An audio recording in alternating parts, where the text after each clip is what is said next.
Electrical contractors association of Maharashtra ECAM संघटनेच्या शताब्दी वर्षानिमित्त ग्राहकांच्या विद्युत सुरक्षा विषयक जनजागृतीसाठी आयोजित केलेल्या इकॅमेक्स 24 या भव्य प्रदर्शनाचे उद्घाटन माननीय केंद्रीय मंत्री कपिल मोरेश्वर पाटील यांच्या हस्ते बॉम्बे एक्झिबिशन सेंटर गोरेगाव मुंबई येथे संपन्न झाले। याप्रसंगी माननीय खासदार श्री गोपाल शेट्टी, आर केबलचे श्री राजेश गाभरा, पॉलिकॅबचे CEO Shri Bhushan Sahani, great white कंपनीचे जनरल मॅनेजर श्री मिलिंद धोंगडे यांच्यासह इकॅम महासमितीचे अध्यक्ष श्री वामन भुरे, उपाध्यक्ष श्री उमेश रेखे, महासमितीचे सचिव श्री देवांग ठाकूर, खजिनदार श्री रावसाहेब रखिबे, इकॅमेक्स 24 चे अध्यक्ष श्री मारुती माळी हे उपस्थित होते। याप्रसंगी इकॅम प्रकाशित आर्टिफिशियल इंटेलिजंट इलेक्ट्रिसिटी या पुस्तकाचे आणि IECT या मासिकाच्या विशेषांकाचे प्रकाशन मान्यवरांनी केले। सलग 3 दिवस सुरू असलेल्या या प्रदर्शनास जन सामान्यांचा उत्स्फूर्त प्रतिसाद मिळाला।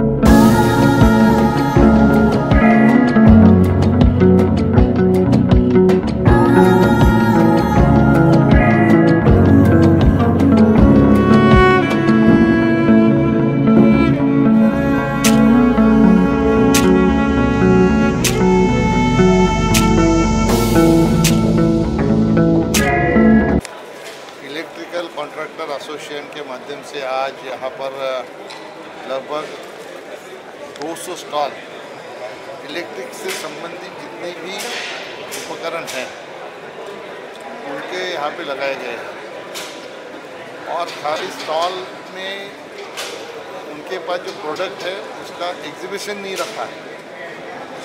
इसका उद्देश्य है कम से कम इसमें अपघात हो उसको कंट्रोल करें, किस तरह का टेक्नोलॉजी का एग्जीबिशन यहाँ पे इन लोगों ने लगाया है।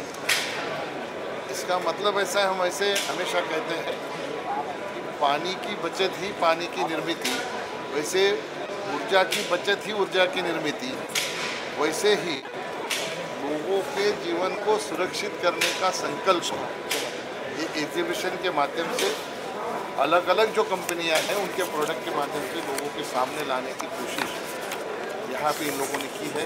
इस संगठन को 2 साल हो गए। भले संगठन कॉन्ट्रैक्टर एसोसिएशन का है, लेकिन हमारे देश में जितनी भी अच्छी कंपनियां हैं सारे कंपनियों को स्टॉल यहाँ पे है, वो देख के मुझे खुशी हुई और मैं इन लोगों को धन्यवाद भी देता हूँ। इनका उद्देश्य है इस एग्जीबिशन के माध्यम से लोगों में अवेयरनेस आए, खाली जनता में नहीं तो स्कूल के बच्चों से लेके समाज में किस तरह से ये जानकारी पहुँचे, इसलिए कोशिश कर रहे हैं। महाराष्ट्र सरकार के माध्यम से, सेंट्रल गवर्नमेंट के माध्यम से छोटे बच्चों को किताबों में पाठ्य पुस्तक के माध्यम से उनको इलेक्ट्रिक के अपघात ना हो इसकी जानकारी मिले। बचपन से ही उनको ये जानकारी हो कि इलेक्ट्रिक के मामले में किस तरह से कुछ हुआ तो उसका क्या सॉल्यूशन है। ये अगर शुरू से हम लोग सिखाने जाएंगे तो निश्चित तौर पर जो बड़े पैमाने पर इलेक्ट्रिक के स्पार्किंग से जो कैजुअलिटी होती है आग लगने के कारण, उसको रोका जा सके। और ये बहुत ही अच्छा लोगों का पहल है। मैं मेरी तरफ से निश्चित तौर पर महाराष्ट्र सरकार से भी और हमारे केंद्रीय ऊर्जा मंत्री हैं RK सिंह जी, उनसे भी इस बारे में निश्चित तौर पर बात करूंगा। 3 तारीख को ही हमारी कैबिनेट की मीटिंग है, उसमें उनसे निश्चित तौर पर इस बारे में मैं बात करके उनको ये जानकारी दूंगा। हम सब मिलकर ये कोशिश करें कि ऐसे उपकरण जो भारत को सुरक्षित करने के लिए इस क्षेत्र में जो लाए गए हैं उनका ज़्यादा से ज़्यादा उपयोग हम लोग करके किस तरह से पावर के माध्यम से आग ना लगे इसके बारे में हमें आगे चल के सोच के काम करना है। इलेक्ट्रिकल कॉन्ट्रॅक्टर ट्रेडर असोसिएशनचे अध्यक्ष वामनजी भुरे, सन्मान्य श्री देवेंद्र ठाकुर जी, सर्वप्रथम केंद्रीय मंत्री माझे मित्र कपिल पाटील जी,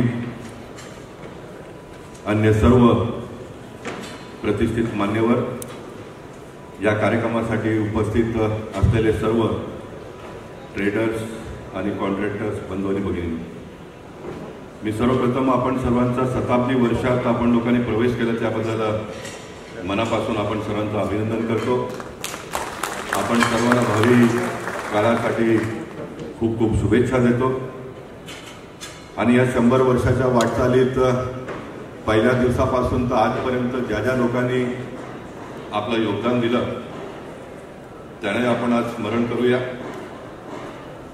कारण 100 वर्षापूर्वी आपल्या देशामध्ये इलेक्ट्रिकलची स्थिती काय होती त्याचा फार मागे न जाता 10 वर्षापूर्वीचा 2014चा जर आपण लोकांनी आठवण केलं तर 18,500 गावात आपल्या देशामध्ये विद्युतीकरण झालं नव्हतं। परंतु आपल्या देशाच्या पंतप्रधानांचं आपण सर्व मिळून अभिनंदन केलं पाहिजे।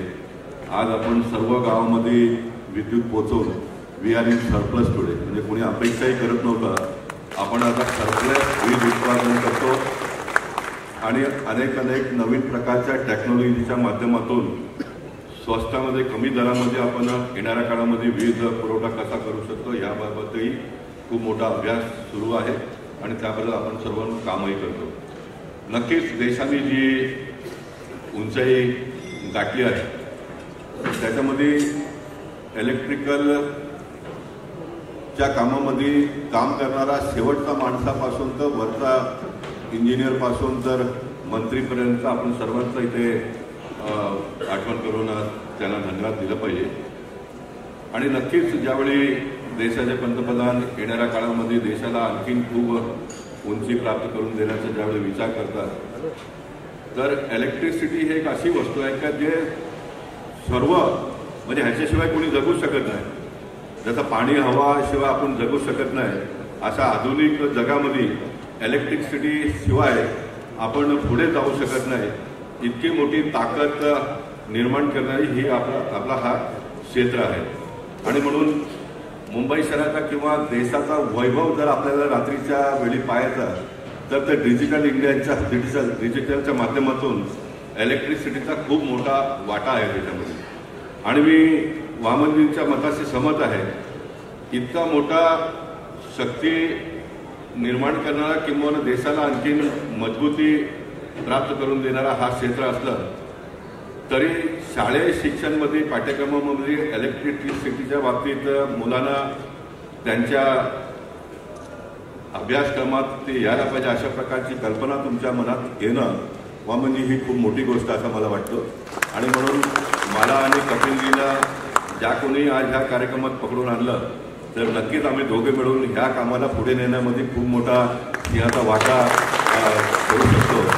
आणि electrical contractor association of Maharashtra 11 जानेवारी 1925 साली स्थापन केलेली संस्था 11 जानेवारी 99 वर्ष पूर्ण करून आज ती 100व्या वर्षात पदार्पण तिने केलेलं आहे। 11 जानेवारी रोजी एक कार्यक्रम आम्ही मोठा उत्साहात पार पडलेला आहे। आज जो आमचं उद्दिष्ट आमच्या जवळपास महाराष्ट्रामध्ये ज्यांच्याकडे शासनाचा परवाना आहे असे आमचे 3000 कॉन्ट्रॅक्टर या संस्थेशी जोडलेले आहेत आणि जे उत्पादक साधारणतः 2000 अशी 5000 सदस्यांची ही आमची संघटना आहे। या संघटनेचे महाराष्ट्रभर जाळं पसरलं आहे। आज आम्ही जे काही प्रदर्शन भरवलं आहे याच्यामध्ये आम्ही उद्दिष्ट ठेवलं की सुरक्षा। आज काय होतं घराचं काम होतं आणि शेवटी ग्राहक शेवटच्या टप्प्यात वायरिंगकडे येतो आणि मग पैसे संपलेले असतात आणि मग तिथं तो दुर्लक्ष करतो आणि मग ज्यावेळी तो कमी दर्जाचं साहित्य वापरतो आणि मग कुठंतरी त्याची दर्जा कमी असल्यामुळे आग लागते आणि मग आज आपण साहेबांनी सांगितलं की बाबा पहिल्यांदा रोड अपघात आणि नंतर वीज अपघात याच्यामध्ये आगीनं जे काही अपघात होतात आणि जे काही दुर्घटना घडतात हे आम्हाला टाळायचं आहे. संघटनेचं मूळ उद्दिष्ट हे आहे की विद्युत अपघात विना भारत घडवणं हे आमच्या सर्व सभासदांनी आम्ही निश्चित केलं आहे की आपण तो प्रयत्न करू आणि त्या प्रयत्नातून आपल्याला थोडं जर काही प्रमाणात जरी आपण आटोक्यात आणण्याचा प्रयत्न केला तर निश्चितपणे आपण भविष्यामध्ये पुढे येणारी पिढी आपल्यानंतरचे सर्व काही लोक जागृत होतील. आज शाळेमध्ये पाहिलं तर मुलांना शिकवलं जातं की रस्त्याच्या डाव्या बाजूने चालायचं, झेब्रा क्रॉसिंग रस्ता क्रॉस करायचा, पण इलेक्ट्रिकल बाबतीत अजिबात शिक्षण दिलं जात नाही.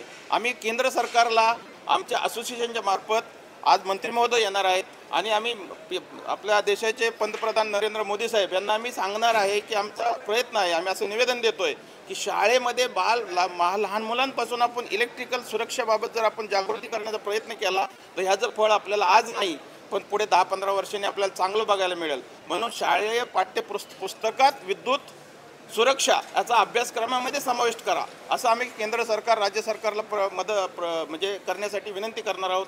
आमचे जे स्पॉन्सरर आहेत आज फार मोठे आमच्या पिलर आहेत हे यांच्या मदतीनं आम्ही हे सगळं करण्याचा प्रयत्न आमचा मानस आहे.